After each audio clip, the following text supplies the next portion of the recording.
Doctors and medical experts have expressed concern over plans to launch a bare-knuckle fighting event in Brisbane, disputing claims the practice is safer than other combat sports such as boxing.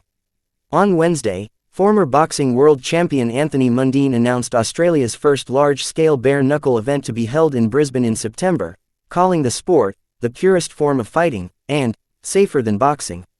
He also appears to challenge UFC superstar and bare-knuckle league co-owner Conor McGregor to a boxing fight in a video on Thursday. The Irish fighter made an unsuccessful bid to stage a similar event in Perth earlier this year. Australian Medical Association board member Professor Paul Griffin said this downplayed serious risks, and described the practice as brutal, outdated and dangerous. The objective of this so-called sport is to knock your opponent into unconsciousness, he said.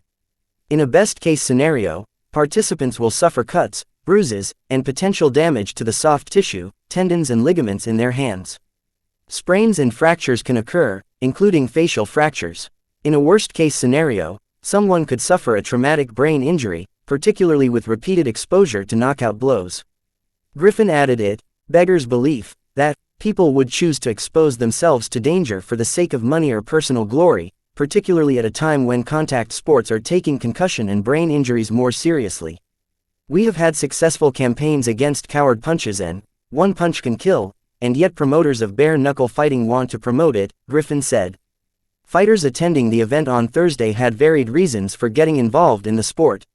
Heavyweight boxer Ricky Rolls Brown said boxing helped him get sober and, figuratively and literally, saved my life.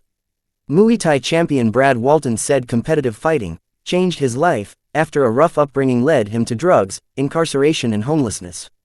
Former rugby league player turned professional boxer Curtis Scott said boxing was a motivator after his professional football career ended.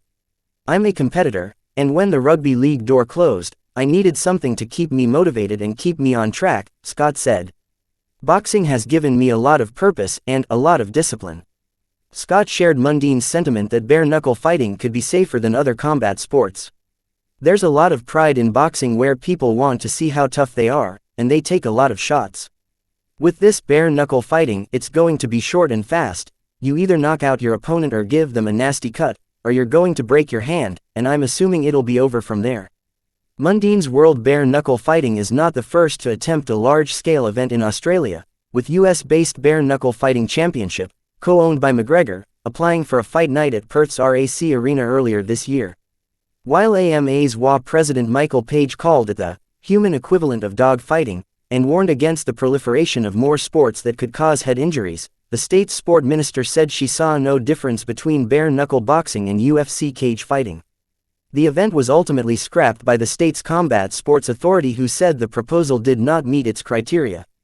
Queensland has no such regulatory body, or specific legislation governing boxing-related competitions. One could argue it's a requirement to have a US